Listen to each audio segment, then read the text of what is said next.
जुबां से तंज निकला था मगर इतिहास लिख डाला। जिन्हें कॉकरोच कहा आपने वही आंदोलन बन बैठे। आखिर क्या कारण है कि देश के मुख्य न्यायाधीश के मुंह से एक शब्द निकला और इतनी बड़ी चर्चा जो है उससे शुरू हो गई। कॉकरोच जनता पार्टी के नाम से एक संगठन जैसा कुछ बनाया गया और उसकी शुरुआत होने के 4 दिन के भीतर ही इस समय पूरे इंटरनेट पर, सोशल मीडिया पर ये सनसनी बनी हुई है। आज 4 दिनों में इन लोगों ने खुद को दुनिया की सबसे बड़ी कहने वाली पार्टी को घुटने पर ला दिया है कि ये कॉकरोच जनता पार्टी ने आने के 4 दिन के भीतर ही देश ही नहीं दुनिया की सबसे बड़ी party Bharatiya Janata party BJP को इंस्टाग्राम पर पीछे छोड़ दिया है।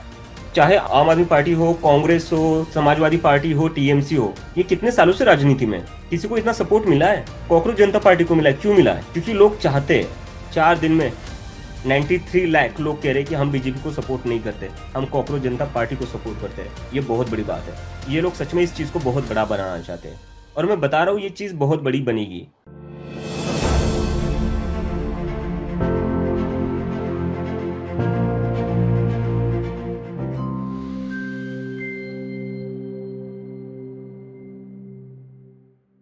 जुबां से तंज निकला था मगर इतिहास लिख डाला। जिन्हें कॉकरोच कहा आपने वही आंदोलन बन बैठे।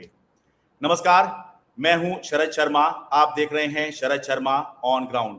आप समझ ही गए होंगे मैं किसकी बात कर रहा हूं। पिछले दिनों देश के मुख्य न्यायाधीश ने देश के बेरोजगारों के बारे में एक टिप्पणी करते हुए 2 शब्दों का इस्तेमाल किया, कॉकरोच और पैरासाइट।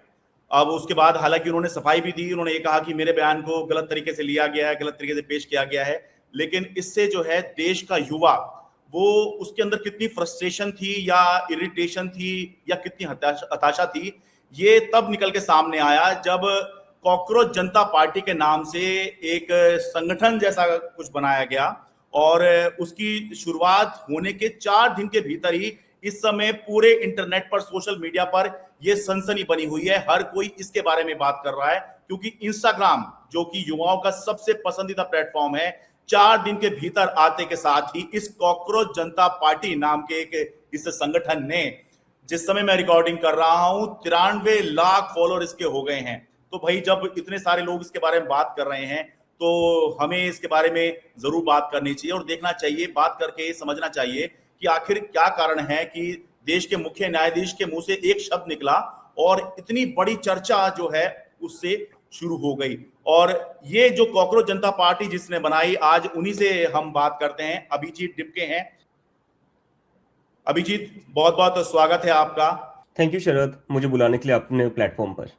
आमतौर पर इस प्लेटफॉर्म पर मैं ग्राउंड रिपोर्टिंग ही करता हूं, लेकिन अभिजीत का इंटरव्यू करना था तो मैंने पता किया कि भाई आप कहाँ हैं, दिल्ली में कहाँ पर हैं। आमतौर पर मैं दिल्ली में रिपोर्ट करता हूं, तो पता चला कि अभिजीत यूएस में है, ये वहां पढ़ाई कर रहे हैं। तो मन में आया कि एक तरफ आप जो है कॉकरोच जनता पार्टी बनाए हुए हैं, एक पॉलिटिकल पार्टी बना ली, दूसरी तरफ आप पढ़ाई कर रहे हैं, तो कैसे ये सब जो है आप करेंगे। तो शुरुआत करते हैं आपसे अभिजीत, ये किस सोच के साथ में आपने पार्टी बनाई? क्या जिस समय आप ये बना रहे थे उस समय ये आपके मन में था कि सीजेआई को जवाब देना है, देश के मुख्य न्यायाधीश को जवाब देना है, या जो आप लोगों के मन में है वो एक तरह से बाहर निकालने का एक तरीका आपने ढूंढा है कॉकरोच जनता पार्टी? देखिए शरद, मैं इसमें कहना चाहता हूँ कि ऐसा कुछ इतना ज्यादा सोचा नहीं था, अगर मैं सच कहना चाहूँ तो। हाँ। जब मैंने सीजीआई की वो टिप्पणी सुनी जहां पर उन्होंने कहा कि जो लोग क्रिटिसाइज करते हैं वो बेरोजगार होते हैं, उनके पास करने के लिए कुछ होता नहीं है, वो बस सोशल मीडिया या मीडिया में घुस जाते हैं, तो मुझे बहुत ही खराब लगा कि आप तो चीफ जस्टिस ऑफ इंडिया हो, आप संविधान की रक्षा करने के लिए बैठे हो, वो संविधान जो हर इंसान को, हर व्यक्ति को बोलने का अधिकार देता है। आपका काम है उस अधिकार की रक्षा करना, और आप ही लोगों को बोलने के लिए कॉकरोच और पैरासाइट से कंपेयर कर रहे हो। तो इस चीज से तो मुझे बहुत ही खराब लगा। तो फिर मैंने ट्विटर पर अपने पर्सनल हैंडल पर ऐसे ही लिख दिया कि what if all cockroaches come together. तो उसके बाद एक बहुत ही अनोखी चीज हुई जिसमें एकदम ही जो जेनजी क्राउड था ना, वो रिप्लाई करने लग गया। हालांकि जेनजी मेरे इस पर फॉलोइंग में है नहीं, लेकिन वो रिप्लाई करने लग गया कि हाँ, हमें सभी को साथ में आना चाहिए और हमें सभी को साथ में कुछ करना चाहिए। तो ऐसे 700-800 रिप्लाई आ गए लोगों के। तो मुझे लगा नहीं, लोगों में इन लोगों में गुस्सा है, इनको काफी खराब लगी ये बात। तो वो समझते हुए मैंने सोचा चलो ठीक है, फिर कुछ खुराफाती कर लेते हैं। हाँ, तो मैंने तुरंत एआई से कॉकरोच के साथ एक पोस्टर बना लिया, और हाँ, फिर मैंने उसका नाम रख दिया कॉकरोच जनता पार्टी। और फिर मैंने उस पार्टी में शामिल होने के लिए वही क्राइटेरिया इस्तेमाल करा जिन शब्दों का सीजेआई ने इस्तेमाल किया था देश के युवाओं को अपमानित करने के लिए। वो बोलते हैं कि आलसी होते, बेरोजगार होते, तो मैंने बोला हाँ बिल्कुल, जो लोग बेरोजगार हाँ, है, जो लोग आलसी है, वो हमारी पार्टी में आई है। हाँ, और मैंने इसको एक अपने पर्सनल आईडी से गूगल फॉर्म बना लिया था, क्योंकि मुझे नहीं लग रहा था इतना कुछ ज्यादा रिस्पॉन्स आएगा। हम्म, तो मैंने ये ट्वीट कर दिया, और मैं देखता हूँ कि 2 घंटे बाद 5,000 लोगों ने रजिस्टर भी कर दिया पार्टी में। तो अच्छा, मैं समझ नहीं पाई ये क्या हो रहा था। तो फिर मुझे कहीं ना कहीं लगा कि नहीं, ये बहुत बड़ी बात है। अगर 5,000 लोग 2 घंटे में रजिस्टर कर रहे हैं, इसका मतलब लोगों में काफी गुस्सा है, यंग हम्म, जनरेशन में काफी गुस्सा है। तो मैंने सोचा क्यों ना इसको और अगले लेवल पर लिया जाए। तो फिर मैंने वेबसाइट भी बना ली एआई की मदद से, और अपने कुछ एक दो दोस्तों की मदद से। हमने हाँ, एक वेबसाइट बना डाली कॉकरोच जनता पार्टी के नाम से, और उसमें हमने हमारा मैनिफेस्टो डाली दिया जो आजकल बहुत ही चर्चा में है। तो इस हाँ। तरह से इस पूरे पार्टी की शुरुआत ही, it was just an accident, it's an accidental party. अब देखिए, कह रहे हैं ये कि एक्सीडेंटल पार्टी है। मैं ये भी स्पष्ट कर दूं कि अभी तक जब हम बात कर रहे हैं, तब ये जो कॉकरोच जनता पार्टी है, इसका अभी चुनाव लड़ने का कोई इरादा नहीं है। चुनाव आयोग में ये पार्टी ना तो रजिस्टर हुई है, ना ही अभी तक कुछ रजिस्टर करने का इरादा है। लेकिन आपको मैं बता दूं कि ये कॉकरोच जनता पार्टी ने आने के 4 दिन के भीतर ही देश ही नहीं, दुनिया की सबसे बड़ी party Bharatiya Janata party BJP को इंस्टाग्राम पर पीछे छोड़ दिया है। जब मैं रिकॉर्ड कर रहा हूं, उस समय पर बीजेपी के इंस्टाग्राम पर 87 लाख फॉलोअर हैं, 8.7 मिलियन हैं, यानी कि 87 लाख। और जो कॉकरोच जनता पार्टी है, इसके 93 लाख हो गए हैं जब मैं ये रिकॉर्ड कर रहा हूं। अब इस पार्टी से आगे अब देश में इंस्टाग्राम पर केवल एक ही पार्टी बची है, वो है कांग्रेस। और जिस रफ्तार से यह पार्टी के फॉलोइंग बढ़ रही है इंस्टाग्राम पर, ऐसा लग रहा है कि 1-2 दिन की बात हो सकती है, ये कांग्रेस को भी पीछे छोड़ देगी। आम आदमी पार्टी सोशल मीडिया पे बहुत एक्टिव मानी जाती है, लेकिन ये पार्टी भी इंस्टाग्राम पर बहुत पीछे है। लगभग 2 मिलियन भी अभी तक फॉलोअर जो हैं इस पार्टी के नहीं है, 1.9 मिलियन फॉलोअर, यानी कि आप मान लीजिए 19 लाख 20 लाख फॉलोअर इस पार्टी के इंस्टाग्राम पर हैं। तो भाई जब इतनी बड़ी संख्या में लोग इस पार्टी के साथ जुड़ रहे हैं, तो फिर भाई इसके फाउंडर से बात क्यों ना करें। तो इसलिए भी हम जो है अभी जिससे बात कर रहे हैं। इन्होंने जो वेबसाइट बनाई है, आप इस पर जाएंगे तो सबसे पहले लिखा हुआ है कि ये लेजी और अनएम्प्लॉयड लोगों की आवाज है, यानी कि जो सुस्त लोग हैं, जो बेरोजगार लोग हैं, ये उनकी आवाज है। तो एक तरह से ये तंज कस रहा है या व्यंग कर रहा है मुख्य न्यायाधीश की बात पर, या उन लोगों की बात पर जो कि जेनजी को ये मानते हैं कि ये कुछ खास किसी लायक नहीं है, या ये जो है जीवन में कुछ नहीं कर सकते। लेकिन हमें एक चीज और ध्यान देनी चाहिए। हाँ, ये बातें सत्य हैं।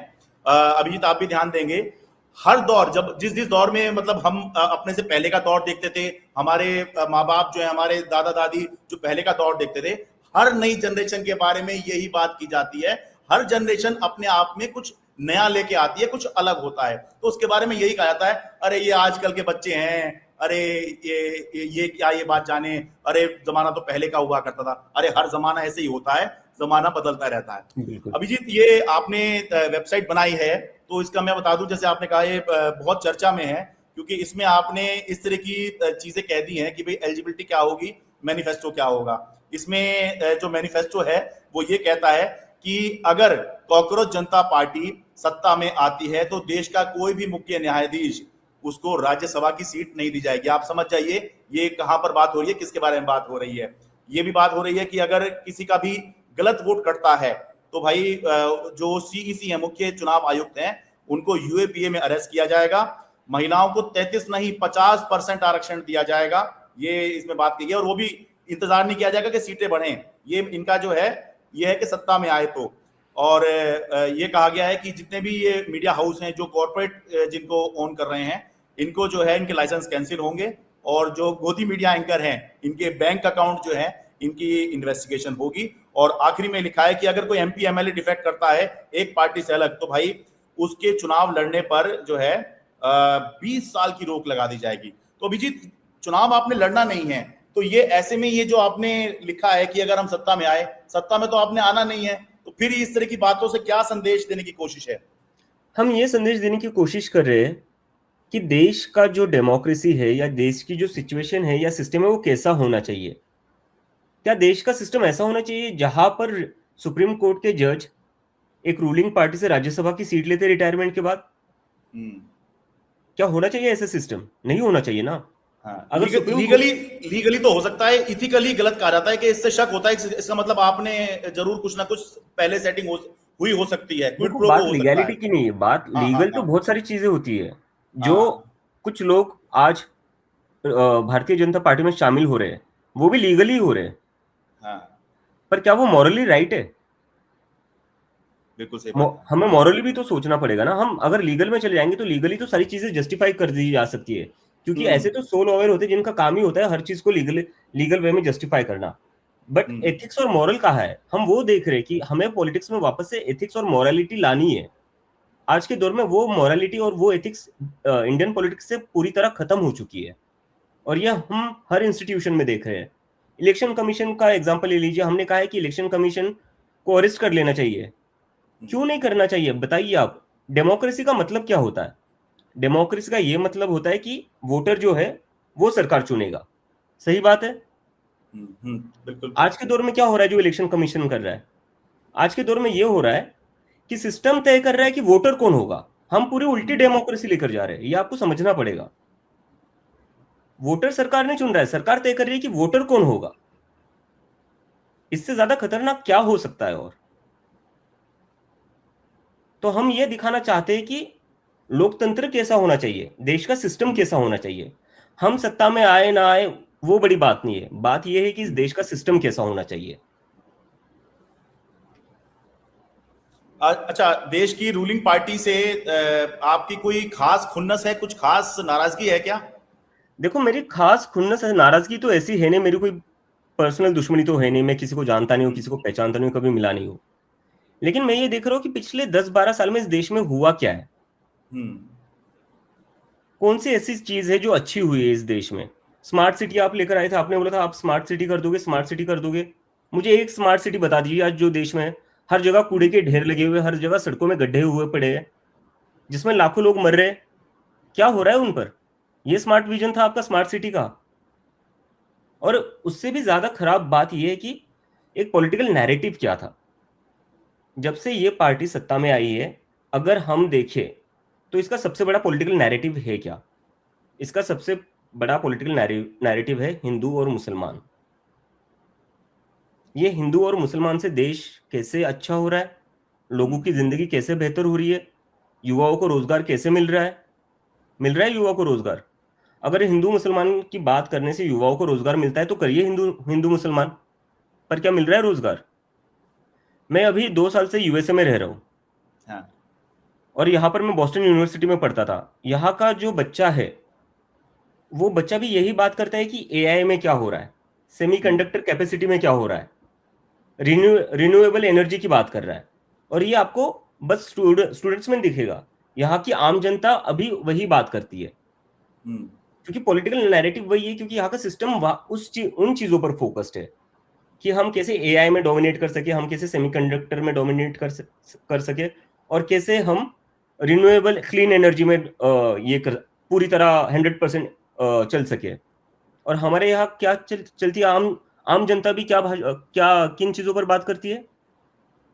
हिंदू मुसलमान, हिंदू मुसलमान। हम्म तो इससे देश आगे कैसे जाएगा? जहां यूरोप हो, यूएसए हो, वो आज से 100 साल आगे कैसा उनका देश होना चाहिए उसकी बात कर रहा है, और हम 100, 200, 300, 400 साल पीछे जा रहे हैं उन्हीं बातों को लेकर। तो ऐसे देश कैसे आगे बढ़ेगा? बताइए शरद मुझे, मतलब हम्म, अगर हम इसी मुद्दों पर अटके रहे बिल्कुल तो सही उससे बात है। किसका भला हो रहा है? तो मुझे क्यों ना देखिए, मैं खुन्नस तो हो ये जब कहता हूँ मुझे दिख रहा है, हाँ मुझे क्यों ना खुन्नस हो जब मुझे दिख रहा हाँ है कि भारत में हर साल हाँ 50 लाख ग्रेजुएट निकलते हैं, 50 लाख। आपको पता है उसमें हाँ। से कितने लोगों को नौकरी मिलती है? लगभग 20 लाख। अच्छा। यानी कि 50 लाख में से केवल 20 लाख लोगों को नौकरी मिल रही है। 30 लाख लोग डिग्री लेकर भी बेरोजगार है, तो आज के दौर में भारत में डिग्री एक लाइबिलिटी बन गई है, लेवरेज नहीं। पहले ऐसा माना जाता था कि पढ़ लिख लोगे, डिग्री लोगे तो तुम्हें अच्छी जॉब मिल जाएगी, तुम्हारी जिंदगी संवर जाएगी। आज के दौर में डिग्री लेने के बाद भी जॉब नहीं मिल रही है। क्यों नहीं मिल रही है? क्योंकि सरकार का नैरेटिव ही अलग है, सरकार की प्रायोरिटी ही अलग है। तो क्यों ना हमें गुस्सा आएगा इन चीजों पर। अच्छा, एक चीज सोशल मीडिया में बहुत चल रही है कि आपका आम आदमी पार्टी से संबंध है या रहा होगा, तो कहीं ना कहीं ये एक बात चल रही है कि क्या आप आम आदमी पार्टी की एक बी टीम की तरह जो बात होती है, क्या आप आम आदमी पार्टी की बी टीम हैं? शरद, इसमें ना मैं एक चीज देखता हूँ, जब जब इस देश में कोई आंदोलन हुआ है, हम्म। चाहे वो इंडिया अगेंस्ट करप्शन हो या चाहे वो किसान आंदोलन हो, सत्ता में कोई भी बैठा हो, कभी ये पार्टी बैठती है, कभी वो पार्टी बैठती है, लेकिन जब जब इस देश में कोई भी आंदोलन होता है, हमेशा उस आंदोलन को डिफेम करने की कोशिश की जाती है किसी ना किसी संगठन से जोड़कर। और खास बात ये होती है कि जब आंदोलन होता है, वो आंदोलन चुनिंदा लोगों का नहीं होता है, उसमें बहुत सारे लोग आते हैं, और आप किसी को आने से कैसे रोक सकते हो? बिल्कुल सही बात। आपको आंदोलन करना है ना, तो उसमें जितने ज्यादा लोग आएंगे उतना आपके लिए बेहतर है, तो लोग समर्थन देंगे। तो वो कैसे गलत हो सकता है? आप मतलब ये कंस्पिरेसी थ्योरीज बनाकर आप जो जनता का गुस्सा है, जनता की मूवमेंट है, उसको ही आप पूरी तरह डिफेम कर रहे हो। ये तो बहुत ही, मुझे लगता है, इलॉजिकल बात है और बहुत ही इमेच्योर बात है। और रही बात मेरे और आम आदमी पार्टी के बीच संबंध की, उसके बारे में मैंने कभी छुपाया नहीं। मैं चाहता तो राघव चड्ढा जैसे मैं ट्वीट डिलीट कर सकता था अपने, लेकिन आप मेरी प्रोफाइल खुलकर देखिए, आज भी मेरे सारे के सारे ट्वीट वैसे ही है। मैंने एक ट्वीट भी डिलीट नहीं करा है, चाहे वो किसी के लिए भी हो, चाहे वो किसी के खिलाफ भी हो। क्योंकि मुझे पता है कि ये जो जेंजी है ना, ये बहुत चालाक है, ये बहुत स्मार्ट है, ये इन बातों को बहुत जल्दी पकड़ लेता है। राघव चड्ढा के ऐसे ही इतने फॉलोअर्स नहीं गिरे थे, भले ही उन्होंने अपने ट्वीट डिलीट कर दिए, लेकिन हुआ क्या? इंस्टाग्राम से वो 15 मिलियन से अभी 10 मिलियन पर आ गए वो। तो आपको लगता है कि आप कुछ छुपा लोगे, वो छुपा रहेगा, जनता पकड़ नहीं पाएगी? नहीं भाई साहब, ये वो दौर नहीं है। आपको ऑथेंटिक होना पड़ेगा, आपको सच्चा बनना पड़ेगा अब। और आप सच्चे बनो रहोगे तभी तो लोग आप पर भरोसा करेंगे ना। अगर मैं ट्वीट डिलीट कर लेता या मैं इनकार कर देता कि नहीं, मैं कभी जुड़ा हुआ ही नहीं था, तो ठीक है, मतलब इतनी जल्दी लोगों को पता नहीं चलता, बाद में पता नहीं चलता, बाद में पता चल जाता। लेकिन मैं खुद जिस इंटरव्यू में मैं जा रहा हूँ, मैं वहां पर बोल रहा हूँ, हाँ मैं एक टाइम पर जुड़ा हुआ था, और मुझे उनकी कुछ बातें अच्छी लगी थी, जो वो शिक्षा पर काम कर रहे थे, स्वास्थ्य पर काम कर रहे थे, इसलिए मैं उसमें शामिल हो गया था। लेकिन पिछले 2-2.5 साल से मैं यूएसए में हूँ, मैं कंप्लीटली डिसोसिएटेड हूँ, और मैं यहाँ पर आकर अपनी पढ़ाई कर रहा था, और साथ ही में जो मुझे लगता है देश में प्रॉब्लम्स है, मैं उनके ऊपर बोल रहा था। तो मैं कहीं पर भी कुछ छुपा नहीं रहा हूँ, मैं कहीं पर भी किसी को मैनिपुलेट या मिसलीड नहीं कर रहा हूँ। मुझे एक राजनेता बता दीजिए जो अपनी खुद ऐसी बात मान ले, कैमरा पर, ऑन कैमरा मान ले। कोई मान रहा है आजकल? मैं तो राजनेता भी नहीं हूं यार, मैं तो एक आम युवा हूं इस देश का। मुझ में ज्यादा इंटीग्रिटी है कि मैं नहीं छुपाऊंगा, मैं ज्यादा जिम्मेदारी फील करता हूं इस मूवमेंट की तरफ। आज के राजनेताओं में है ये बात। बिल्कुल सही बात है। और आजकल के बल्कि एक इंटरव्यू देख रहा था योगेंद्र यादव का, तो उसमें ये बात चल रही थी कि नेता होने की शायद पहली शर्त यही है कि झूठ तो बोलते ही होंगे आप, या पब्लिक ये मान के ही चलती है कि नेता है तो झूठ तो बोलता ही होगा। तो ये अच्छी बात है कि आप सब बात बता रहे हैं। और मेरा तो इसमें ये कहना है कि भाई अगर आपका किसी पार्टी से संबंध रहा है तो भाई इसमें छुपाने वाला क्या है? क्या भाई कोई गैर कानूनी काम है? भाई आप ये देखिए, आप अभिजीत डिपके हैं, ठीक है, आप जो हैं पहले आम आदमी पार्टी जुड़े रहे। अरे आप तो कुछ भी नहीं है अभिजीत, आप तो अभी बहुत लाइमलाइट में आए हैं।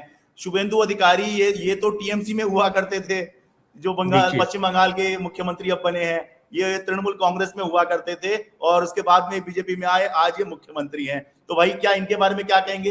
क्या ये बीजेपी की या ये तृणमूल कांग्रेस की बी टीम बने अगर ये इस पार्टी में आ गए? ये नंबर एक। तो खुद तृणमूल कांग्रेस की जो मुखिया हैं ममता बनर्जी, वो पुरानी कांग्रेस ही हैं, पहले कांग्रेस में हुआ करती थी, उनका कांग्रेस विवाद हुआ तब उन्होंने तृणमूल कांग्रेस बनाई।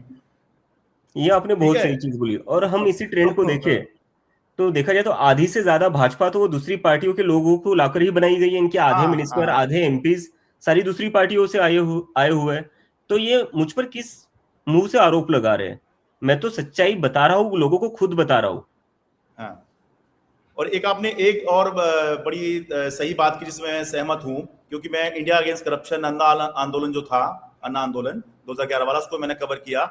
उस समय भी जो है जब ये आंदोलन बढ़ रहा था, तब ये वाली जो है थ्योरीज प्लांट होनी शुरू हुई थी कि विदेश से पैसा आ रहा है, इस फाउंडेशन का पैसा आ रहा है, उस फाउंडेशन का पैसा आ रहा है। अरे भाई, सरकार आपके हाथ में थी, आप करा लेते जांच। तब से बिल्कुल। आज तक भी जो है आपने जांच करा ली, कितने आपको ये पता लगे कि हाँ जी विदेश से पैसा आ रहा है और भारत सरकार को डिस्टेबलाइज करने के लिए, डिफेम करने के लिए कोशिश चल रही है। तो जब भी आंदोलन होता है, कोई इस तरह का मूवमेंट खड़ा होता है, चाहे वो इस तरह का वर्चुअल हो, चाहे वो जमीन पर हमने देखा था कि अन्ना आंदोलन जो है लोग निकल के सामने आए थे, तो उसके अंदर जब पब्लिक जुड़ती है तो भाई सत्ता हमेशा जो है ये अनकंफर्टेबल महसूस करती है। और सत्ता के जो लोग हैं, जो सत्ता के समर्थक होते हैं, वो सबसे पहले यही काम करते हैं, ये इसका एजेंट है, ये इसका एजेंट है, ये उसका आदमी है, ये उसकी बी टीम है। तो ये हमेशा ही होता है। लेकिन आप ये भी देखिए कि जिसको ये बात चल रही थी कि ये विदेशी ताकतों के हाथ में ये है, उसी के वो विदेशी ये कहीं स्टैब्लिश नहीं हुआ, कहीं साबित नहीं हुआ, कुछ नहीं, अब वो वाली बात नहीं हो रही है। लेकिन आप ये देखिए कि वो अन्ना आंदोलन ही था जिसकी वजह से जो मौजूदा मनमोहन सिंह सरकार थी वो खूब बदनाम हुई, और उसके बाद में राष्ट्रीय विकल्प के तौर पर नरेंद्र मोदी को लोगों ने चुना। जी। अरविंद केजरीवाल ने किया था आंदोलन, वो ठीक है, और उन्होंने दिल्ली में आगे चल के सरकार बनाई, लेकिन राष्ट्रीय स्तर पर वो जो हम्म। आंदोलन हुआ उसका जो फायदा बीजेपी को मिला। आज जब कोई इस तरह का मूवमेंट हो रहा है, चाहे वो वर्चुअली सही, सोशल मीडिया पे सही, लेकिन उसको भी इस तरह की करने की कोशिश चल रही है। आप ये बताइए अभिजीत के अभी तो कोई चुनाव लड़ने का इरादा नहीं है, कोई रजिस्ट्रेशन आप नहीं करा रहे हैं, लेकिन ये जो चल रहा है, आगे आने वाले समय में आपके जो फॉलोअर्स होंगे वो इस तरह की डिमांड कर सकते हैं कि भाई अगला स्टेज क्या है। अभी तो हम चर्चा कर रहे हैं और ये दिखाई दे रहा है कि यूथ की जो बात नहीं हो रही थी, जो यंग जनरेशन की बात नहीं हो रही थी, वो क्या चाहता है, उसके इश्यूज क्या हैं, उस पर आप लोगों ने उनको ऐसी उम्मीद है कि आप बात करेंगे। पर कल को कुछ अगली स्टेज में क्या किया जाएगा, आपने सोचा है इस पर? क्या आप एक राजनीतिक विकल्प के तौर पर पॉलिटिकल पार्टी असली जो चुनाव लड़ती है वो बनने की कोशिश करेंगे? इसके पहले मैं एक चीज बोलना चाहूंगा। आपने बहुत अच्छी बात बोली, विदेशी फंडिंग ये वो। हाँ। आज मेरे ऊपर भी वही आरोप लग रहे हैं। मेरे मेरे ऊपर बोला जा रहा है, क्योंकि मैं यूएसए में बैठा हूँ, तो मुझे डीप स्टेट से कनेक्टेड किया जा रहा है। मुझे बोला जा रहा है मुझे सोरोस से पैसा मिल रहा है। हाँ। और आपको मैं बात बताऊं, अभी मैं मेरे ऊपर कर्जा है एजुकेशन लोन का। अच्छा। मुझे उसकी चिंता पड़ी हुई है। अगर मेरे साथ इतना ही डीप स्टेट कनेक्टेड रहता, इतना सोरोस कनेक्टेड रहता, तो मैं अपने एजुकेशन लोन के चक्कर में मैं एक हफ्ते पहले तक जॉब अप्लाई करने के लिए नहीं बैठा रहता। एक हफ्ते पहले तक मैं जॉब ढूंढ रहा था यहाँ पर, क्योंकि मुझे लोन तो चुकाना है ना। हम्म। और मुझे कनेक्ट किया जा रहा है डीप स्टेट से, सोरो से। मतलब क्या बातें करते हो आप लोग? कुछ तो लॉजिकल बातें किया करो यार। और रही दूसरी बात, आपने जो कहा कि अगला मोड क्या होगा, हम्म। आपने बिल्कुल बस सही बात कही। और ये कई सारे साथी भी पूछ रहे हैं कि अगला स्टेज क्या होगा, आगे हमें क्या करना है, क्या हमें पॉलिटिकल पार्टी में कन्वर्ट होना है या नहीं होना है। हाँ। तो मैं ये बात कहना चाहता हूँ कि देखो, महज 4 दिन हुए हैं और ये कहीं से भी कोई प्लान्ड पार्टी नहीं थी।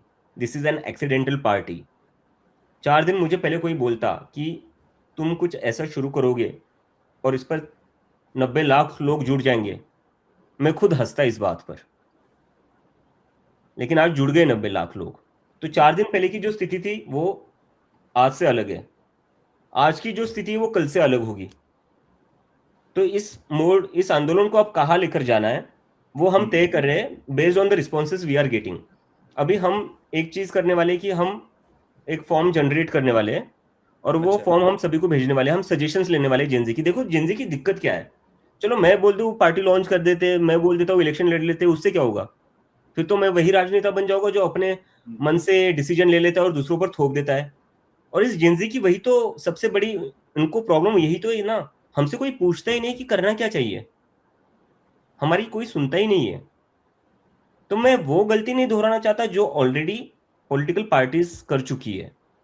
वो बिना जेंजी से बात किए, बिना उनकी सुने कुछ भी डिसीजंस ले लेते हैं देश में, कुछ भी इम्प्लीमेंट कर देते हैं और फिर एक्सपेक्ट करते हैं कि यार जेंजी हमसे नहीं जुड़ रहा है, कॉकरोच जनता पार्टी से जुड़ रहा है, इसके पीछे तो कोई बड़ी साजिश होगी। अरे भाई साहब, आप सुनिए उनसे, आप उनसे बात करिए, आपसे जुड़ेंगे वो। लेकिन आप ना बात करना चाहते हैं ना जुड़ना चाहते हैं, तो मैं सबसे पहला काम वो करूंगा। अभी हमारे पास लगभग 4 लाख से ज्यादा रजिस्टर्ड मेंबर हो चुके, 4 लाख से ज्यादा रजिस्टर्ड, ये बहुत बड़ी बात है। मुझे लगता है इंस्टाग्राम फॉलोइंग से भी बड़ी बात ये है कि 4 लाख रजिस्टर्ड मेंबर जुड़ना, क्योंकि इंस्टाग्राम पर तो चलो सारे ही रहते हैं, एक बटन दबाना पड़ता है आपको। लेकिन ये लोग खुद वेबसाइट पर जाकर पूरा फॉर्म भर रहे हैं, तो इसका मतलब कहीं ना कहीं ये लोग सच में इस चीज को बहुत बड़ा बनाना चाहते हैं। और मैं बता रहा हूँ, ये चीज बहुत बड़ी बनेगी, चाहे इलेक्शन लड़े या ना लड़े, पार्टी ऑफिशियली एक इलेक्टोरल पार्टी बने या ना बने, इस पर मैं अभी कमेंट नहीं करूंगा, क्योंकि महज 4 दिन हुए हैं और ये बहुत जल्दबाजी हुई और मैं इन लोगों से पूछे बिना कुछ नहीं करना चाहता। लेकिन मैं इतना जरूर कहना चाहता हूँ कि कॉकरोच जनता पार्टी होगी, आप देख लेना, जो इस देश का पॉलिटिकल डिस्कोर्स चेंज करेगी। आज 4 दिनों में इन लोगों ने खुद को दुनिया की सबसे बड़ी कहने वाली पार्टी को घुटने पर ला दिया है।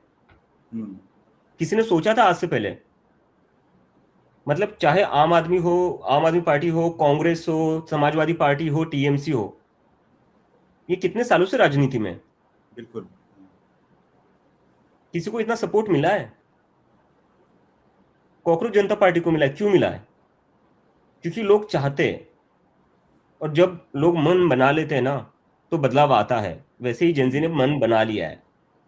तो आगे का मोड़ क्या होगा, इस पर हम रणनीति तय कर रहे हैं, रणनीति बना रहे हैं, लेकिन वो रणनीति हम लोगों से पूछकर ही बनाएंगे, इन जेंजी से पूछकर ही बनाएंगे।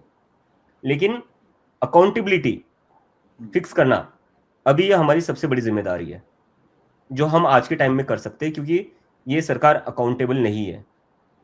नीट में 17 साल के बच्चे ने सुसाइड कर ली, ये बहुत ही शर्म की बात है। और क्या क्या कॉन्सिक्वेंस रहा है उसका किसी मिनिस्टर पर? किसी को रिजाइन करने लगाया? किसी ने कोई नैतिक जिम्मेदारी लेकर इस्तीफा दिया? नहीं दिया ना। मैं कुछ दिन पहले यूरोप की न्यूज़ पढ़ रहा था, पोर्तुगाल में एक भारतीय नागरिक वहां पर टूरिस्ट था, टूरिज्म के लिए गया था, घूमने फिरने के लिए, उसकी मौत हो गई किसी कारण। तो वहां के मिनिस्टर ने रिजाइन किया। एक टूरिस्ट के लिए मिनिस्टर रिजाइन कर रहा है। यहाँ आपके देश का बच्चा जो कल को जाकर डॉक्टर बनता, ना जाने कितनी जानें बचाता, उसको खुद अपनी जान गंवानी पड़ी, जान देनी पड़ी। इससे ज्यादा शर्मनाक बात क्या हो सकती है आज के सिस्टम के लिए? और हम देख रहे फिर भी कोई इस्तीफा नहीं है। और इससे मजे की बात दूसरी ये है कि सीबीएसई में जो हो रहा है, मुझे एक सीबीएसई की एग्जाम देने वाले बच्चे का मैसेज आया कि भैया मेरे साथ बहुत गलत हो रहा है, आप मेरे लिए आवाज उठाइए। तो मैंने उससे जानने की कोशिश की, क्या हुआ मुझे बताओ। तो उसने कहा कि मैंने सीबीएसई की एग्जाम दी थी, मेरे मार्क्स आ गए थे, लेकिन अभी सीबीएसई ने कहा है कि उन्होंने जल्दबाजी में पेपर टेस्ट किए, इसलिए कुछ मार्क्स गड़बड़ हो गई है बहुत सारे बच्चों की, तो वो दोबारा रीचेक करेंगे और नए से मार्क्स देंगे। तो मुझे लगा इसमें तो कोई दिक्कत नहीं है ना, ठीक है, गलती हो गई, नहीं होनी चाहिए थी, वो भी गलती नहीं होनी चाहिए थी, लेकिन हो गया, अब उसको ठीक करे तो तुम्हें वापस से तुम्हें ठीक मार्क्स मिल जाएंगे। तो उसने कहा कि नहीं, बात यह है कि अब मुझे रीचेकिंग की फीस देनी पड़ेगी। तो ये बात मुझे समझ में नहीं आई। गलती सिस्टम कर रहा है, गलती सरकार की तरफ से हो रही है। जुर्माना कौन भर रहा है? जुर्माना स्टूडेंट भर रहा है। ये कौन सा लॉ है, ये कौन सा सिस्टम है, मैं समझ नहीं पा रहा हूं। कल को आप मुझे आकर थप्पड़ मारे, पुलिस आकर मुझे अरेस्ट कर ले, ये तो वही बात हो गई। तो हमारे देश में चल क्या रहा है, क्या सिस्टम चल रहा है, ये कहाँ है अकाउंटेबिलिटी? नहीं, आपकी बातों से पता चल रहा है कि आखिर ये फ्रस्ट्रेशन और ये अंदर की जो एक घुटन महसूस हो रही थी जेनजी में, आज के युवा वर्ग में, वो क्यों आपके इस कॉकरोच जनता पार्टी के साथ में निकल रही है। ये जो मैं सवाल पूछ रहा था कि आप आगे क्या करेंगे, वो इसलिए पूछ रहा था कि मैं अन्ना आंदोलन मैंने किया था, तो कवर किया था, तो उस समय पर जब अरविंद केजरीवाल लोगों में जागरूकता अभियान फैलाने गए, तो लोग जो हैं वो कंफ्यूज थे कि भाई आप क्या कह रहे हैं, हमें क्या करना है, आप क्या कह रहे हैं, किसको वोट दें, इसको वोट दें या उसको वोट दें। अरविंद केजरीवाल कहने लगे नहीं सब भ्रष्ट हैं, तो लोगों ने कहा अरे तो भाई ये बता दो हम वोट किसको दें, हम चलिए क्या आपकी बात मान रहे हैं। तो फिर जो है आगे चल के पॉलिटिकल पार्टी बनानी पड़ी। तो इसलिए मैं ये पूछ रहा था कि भाई क्या विकल्प है। बिल्कुल ठीक बात है, आपको ज्यादा समय नहीं हुआ है, समय लगेगा आगे। आपको जो है अपना लो चर्चा करके ही आगे बढ़ना चाहिए। देखो, और मेरी एक और सबसे बड़ी बड़ी बात जो, जिम्मेदारी इस हाँ मूवमेंट को लेकर हाँ, ये है कि ये मूवमेंट फेल नहीं होनी चाहिए। हम्म अगर मैं बस कुछ लोगों को सेटिस्फाई करने के लिए बोल दूं कि हाँ हम पार्टी बना लेंगे, सुनने में अच्छा लगेगा, न्यूज में भी बहुत बढ़िया चलेगा, और कल को जाकर अगर वैसा नहीं होता है हम्म तो मूवमेंट तो फेल हो जाएगा ना। और जो लोग सत्ता में बैठते हैं वो लोग तो इसी चीज का इंतजार करते हैं कि एक बार कोई फेल हो जाए, ताकि वो बोल सके देखो हमने तो पहले ही कहा था ये लोग फर्जी पहले है। का था, हाँ हाँ। द तो एक, एस्टेब्लिशमेंट हाँ always waits for the failure. बिल्कुल। मैं तो वो एक गलती एक नहीं चीज, दोहराना चाहता। हाँ एक चीज मैं और कह रहा था कि कुछ लोग जैसे कहते हैं ना कि ये इसकी बी टीम है, वो उसकी बी टीम है। क्या ये अभिजीत डिपके या कॉकरोच जनता पार्टी आम आदमी पार्टी की बी टीम है? आप इसे ऐसे देखिए, आम आदमी पार्टी कब से पॉलिटिकल पार्टी बनी हुई है, कब से सोशल मीडिया अकाउंट्स हैं इसके, आज तक भी इसके 2 मिलियन फॉलोअर नहीं हुए, ठीक है। और ये अगर ये इनकी बी टीम ही है तो क्या ये 9 मिलियन हो जाएंगे? अरे ये मैं जानता हूं भाई, मैं एक साल से लगा हुआ हूं, क्या मैं अपना एक दूसरा अकाउंट बनाऊं, ठीक है, और वही जो है जितने मैंने अभी फॉलोअर मेरे साथ जुड़ गए हैं, क्या उसमें उतने जुड़ देंगे? ऐसे नहीं होता है भाई। तो बिल्कुल ऐसे ये बिल्कुल भी एक नहीं होगा। आसान आसान काम नहीं है। किसी को लग रहा हो कि ये आसान है तो भाई अपना अकाउंट बना के देख लो, देखें कितने कितने फॉलोअर आपके साथ में जुड़ेंगे, तो इससे ही पता लगता है। मेरे साथ ये लोग जुड़े इसीलिए क्योंकि मैं इनकी बात कर रहा हूँ, मैं इनकी आवाज उठा रहा हूँ। अगर मैं इनकी हाँ आवाज नहीं उठाता, इनकी बात नहीं करता, तो ये मेरे साथ क्यों जुड़ते? ये भी तो समझना पड़ेगा ना। हाँ, ठीक है अभिजीत, आपने हमें समय दिया, बहुत बहुत शुक्रिया। बस इतना ही कहेंगे कि भाई ये जो जेनजी की आवाज़ है, जो आज की नई जनरेशन है, कभी इसको जनरेशन एक्स कहा जाता है, अभी जनरेशन जेड कहा जा रहा है, जेनजी जिसे कहा जा रहा है। तो भाई अगर इसके ज़रिए अगर कुछ समाज में पॉजिटिव होता है तो ये अच्छी बात है। एक बस अंत में एक सवाल ये पूछना चाह रहा हूँ कि बहुत लोग जो हैं बांग्लादेश श्रीलंका जैसी एक मूवमेंट की बात कर रहे हैं, क्या आप लोग उस तरह का कुछ करने की सोच रहे हैं क्या? देखो, ये जो बार बार बांग्लादेश, श्रीलंका, नेपाल का नाम लिया जाता है ना, इसके पीछे आपको ना हाँ, स्ट्रेटेजी समझनी पड़ेगी। जो लोग सत्ता में बैठे हुए हैं हम्म उनको पता है गुस्सा पनप रहा है जनता में, उनको पता है हवा बदल रही है। हाँ, तो वो हवा जो बदल रही है तो लोग कभी ना कभी तो सड़कों पर उतरेंगे। हम्म तो उनको रोका कैसे जाए? उनको रोका जाए पहले ही ऐसा एक एटमॉस्फेयर क्रिएट करके कि ये लोग तो दंगे करेंगे, ये लोग तो हम्म सड़कें जला देंगे, ये लोग तो सब कुछ शहर जला देंगे। हम्म तो ये एटमॉस्फेयर जानबूझकर क्रिएट किया जा रहा है ताकि कोई आवाज ही ना उठाए इस देश में। मुझे बताइए, इस देश में आज से पहले कभी आंदोलन नहीं हुआ है? और आंदोलन कुछ गलत नहीं है जब तक कि वो अरे बिल्कुल आंदोलन कैसे गलत हो मर्यादा में सकता है, है? कोई हिंसा नहीं है। हाँ हमने आजादी की लड़ाई लड़ी थी। हाँ, मुझे दुनिया का कोई एक देश बता दीजिए जिसने भारत जैसे अहिंसा से आजादी ली हो। दुनिया का कोई ऐसा देश नहीं है जिसने अहिंसा से आजादी ली हो। जो जो देश है जिन्होंने हिंसा से आजादी ली थी, चाहे वो रशिया हो चाहे वो क्यूबा हो, हम्म उनका क्या हुआ था आप देखना वहां पर। बिल्कुल सही बात है। तो भारत का जो जेनजी है ना, वो बहुत समझदार है। हम्म हमने आजादी की लड़ाई के बारे में पढ़ा है, हमने इमरजेंसी के बारे में भी पढ़ा है। दोनों दोनों वक्त आंदोलन हुआ था, तब देश नहीं जला था, सत्ता जरूर बदली थी, हम्म बिना देश जलाए। तो ये देश की जितना इतनी मूर्ख नहीं जितना आप बनाना चाहते हो इनको।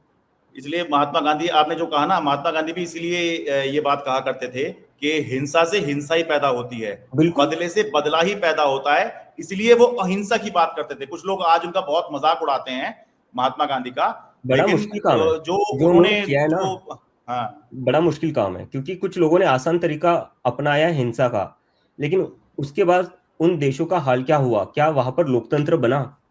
नहीं हम्म बना। लोकतंत्र बस भारत में टिका रहा। क्यों टिका रहा? क्योंकि हमने अहिंसा से आजादी ली। बिल्कुल। और इस देश का हालांकि जेनजी इतना समझदार है, इतना समझदार है, मैं क्या बताऊं आपको। मैं इनसे बात करूं, इतने पढ़े लिखे लोग हैं, ये इतने हाँ ज्यादा पढ़े लिखे, आप कैबिनेट मिनिस्ट्री निकाल लोगे ना, आधी कैबिनेट मिनिस्ट्री इनके सामने अनपढ़ दिखेगी आपको। भाजपा के आधे नेता तो 10वीं पास भी नहीं है। हम्म, ये कोई नीट की तैयारी कर रहा है, कोई आईआईटी की प्रिपरेशन कर रहा है, कोई कह रहा है मुझे रिसर्च में जाना है, कोई कह रहा है मुझे कंप्यूटर साइंटिस्ट बनना है, कोई बोल रहा है मुझे डेटा साइंटिस्ट बनना है। तो जो लोग सरकार चला रहे हैं, जो लोग सत्ता में बैठे हुए, उनसे ज्यादा पढ़े लिखे लोग हैं ये, और ये अपने अधिकार को बहुत अच्छे से समझते हैं। ये मुझे बता रहे हैं कि नहीं भैया, हम जो भी करेंगे ना, हम शांतिपूर्ण तरीके से ही करेंगे। हम नहीं चाहते कि जो बांग्लादेश में हुआ है, जो नेपाल में हुआ है, ये बच्चे मुझे खुद बता रहे हैं। क्योंकि मैं उनको समझा रहा हूँ, देखो हमें जो भी करना है ना, हमें बहुत ही शांतिपूर्ण तरीके से करना है। हम लोकतांत्रिक लोग हैं, हम संविधान में भरोसा रखने वाले लोग हैं। तो कहते भैया आप टेंशन मत लो, हमें भी पता है कि ये लोग क्या करना चाहते हैं। ये हमें कंपेयर करके ना उनके जैसा बुरा दिखाना चाहते हैं, लेकिन हम नहीं होने देंगे ऐसा। और हम भी देखते हैं कि ये कब तक करते हैं। और क्या कर रहे हैं ये बच्चे, कॉकरोच जैसा ड्रेस पहनकर यमुना साफ करने निकल पड़े। कॉकरोच का ड्रेस पहनकर जहां कूड़ा पड़ा है वो साफ कर रहे हैं। हालांकि कोई भाई रैप म्यूजिक बना रहा है, कोई कॉकरोच एंथम बना देखने रहा में है। बड़ा गंदा सा लगता है, लेकिन कॉकरोच देखने में, और भाई कोई कितना भी मतलब बलवान और निडर हो, वो उसके बराबर में कॉकरोच आ जाए तो डर ही जाएगा। ऐसा होता है तो कॉकरोच। इसका, ये आपने बहुत सही बात कही। सरकार तो ये भी बहुत बलवान बन चुकी है। सरकार ये भी तो बहुत निडर बन चुकी है, अब लोगों से नहीं डरती। ये वो ये नहीं डर रही है लोगों से। तो जैसे आपने कहा कि चाहे कोई कितना भी बड़ा बलवान हो, वो कॉकरोच देखकर तो डर ही जाता है। और ये कॉकरोच देख, और इन कॉकरोचों को देखकर जो बलवान सरकार है ना, वो आज डर रही है। मैं आपको कुछ दिखाना चाहता हूँ ये किस तरह डर रहे हैं। तो जब से हमारा इंस्टाग्राम चल रहा है ना, तब से ये हो रहा है। ये अगर आपकी स्क्रीन पर दिख रहा है तो, या मैं ब्राइटनेस कम करूँ? थोड़ा ब्राइटनेस कम कर लीजिए। हाँ, ये थोड़ा आप सारे रीड कर इंस्टाग्राम दीजिए, के रीड मैसेजेस नहीं आ हो रहे हैं पा। मुझे। हाँ। आपका अच्छा, मैसेज आ रहे हैं। अच्छा। पासवर्ड अच्छा। रिसेट करने के लिए लिंक पर क्लिक करिए। अच्छा। अच्छा। अच्छा। अच्छा। मेरे पास अकाउंट है, मैं क्यों मेरा पासवर्ड रिसेट करना चाहूंगा? मुझे तो मेरा पासवर्ड पता है। हाँ। और ऐसे मैसेजेस मुझे हर 15 मिनट पर आ रहे हैं। तो इसका ओ। मतलब कोई लगातार कोशिश कर रहा है कुछ भी करके इस अकाउंट को हैक किया जाए। और ये तो इनकी पहली स्टेप है। अगर इनसे हैक नहीं हुआ, वो तो हम समझदार लोग हैं, पढ़े लिखे लोग हैं, तो हम भी चालाक है, हमने 2 फैक्टर ऑथेंटिकेशन लगा रखा है। अच्छा। तो अब हैकिंग से बात नहीं बनेगी तो ये क्या करेंगे, ये एक्सेस रिवोक करवाएंगे। जैसा कि हमने देखा था 1 महीने पहले कैसे इन्होंने कई सारे लोगों के अकाउंट्स बंद करवा दिए थे। तो ये लोग आवाज दबाने की कोशिश कर रहे हैं। अब मुझे बताइए कौन से लोकतंत्र में ऐसा होता है? नहीं, दबाया तो कुछ नहीं जा सकता। कोशिश कुछ समय के लिए जरूर की जा सकती कोशिश है। हम करेंगे वो। और 75 साल का देश का इतिहास देख लिया, बहुत लोगों ने दबाने की कोशिश करी, बहुत हाँ, नेता आए, बहुत पार्टी आई, दबता कुछ नहीं। थोड़ी देर के लिए कोशिश जरूर होती है, लेकिन नहीं दब पाता है। मैं अपना खुद का एक्सपीरियंस बता रहा हूँ। जब मैं एक टीनेजर था, या जब मैं 21-22 साल का था, तब मैं ऐसे लोगों से घिरा हुआ था जो बीजेपी के बहुत ही बड़े सपोर्टर थे। और मुझे ऐसा ढूंढना पड़ता था, भाई कोई है क्या जो बीजेपी का सपोर्टर नहीं है? मुझे बड़ी मुश्किल से 1 या 2 लोग मिल जाते थे। वो भी बहुत दबी आवाज में बोलते थे, हाँ मैं भी पसंद नहीं करता, लेकिन बात नहीं करते ना उसके बारे में, क्योंकि पता है बात करेंगे तो पंगा हो सकता है। लेकिन आज देखिए, 4 दिन में 93 लाख लोग कह रहे हैं कि हम बीजेपी को सपोर्ट नहीं करते, हम कॉकरोच जनता पार्टी को सपोर्ट करते हैं। तो इस देश में हवा कैसे बदली है आप देखिए। और लोग खुलकर बोल रहे हैं, खुद रीले बना रहे हैं। और सबसे बड़ी चीज ये हो रही है, मैं आपको बता, मुझे ये बड़ा ही इंटरेस्टिंग फैक्ट बताने का मन कर रहा है कि इसमें सबसे ज्यादा आगे लड़कियां हैं। अच्छा, ये बड़ी बात बहुत है। सारी लड़कियां हैं जो रील बना रही है और कह रही है कि मैं कॉकरोच जनता पार्टी को सपोर्ट करती हूँ। लड़कों से ज्यादा लड़कियां आगे आ रही है। और ये ऐसा बड़ी क्यों बात है, क्योंकि मैं होगा? आमतौर पर देखता हूँ पॉलिटिक्स में महिलाएं तो सब पूछ के देख लो, तुरंत ही जो है मुंह बंद कर लेती हैं या हंस के मुंह बंद चली कर लेते जाती हैं। बिल्कुल। लेकिन ये तो ये बड़ी बात है इकलौती अगर पार्टी है महिलाएं, जिसके लिए लड़कियां इतने हैं इसमें। बड़े बड़े नंबर्स में लड़कियां खुद अपने अपने इंस्टाग्राम पर अपनी तस्वीरें लगाकर कॉकरोच जनता पार्टी का लोगो लगाकर बोल रही है मैं कॉकरोच हूँ। कौन सी पार्टी में ये हुआ है? और ऐसा क्यों हुआ है? क्योंकि इनको लग रहा है नहीं यार, पढ़े लिखे लोग हैं, ये सारे समझदार लोग हैं, ये गुंडे मवाली नहीं है, ये हम्म। बीजेपी में कोई कर सकता है ये? तो ये जो युवाओं की सोच बदली है, इसको समझना पड़ेगा। और इनका जो मूड बदला है अब इस सरकार को, वो भी समझना पड़ेगा। और मैं ये कहना चाहूंगा कि हमें दबाने से अच्छा है कि खुद सुधर जाओ। अगर खुद सुधर जाएंगे तो ये सब करने की, ऐसे अकाउंट हैक करने की, अकाउंट रिवोक करने की जरूरत नहीं पड़ेगी। अगर आप सुधर जाएंगे तो लोग हमारे पास क्यों आएंगे? अभिजीत, बहुत बहुत धन्यवाद, आपने हमें समय दिया और युवाओं की बात आपने हमारे प्लेटफॉर्म के जरिए जो है पहुंचाने की कोशिश की। बहुत बहुत धन्यवाद। Thank you sir.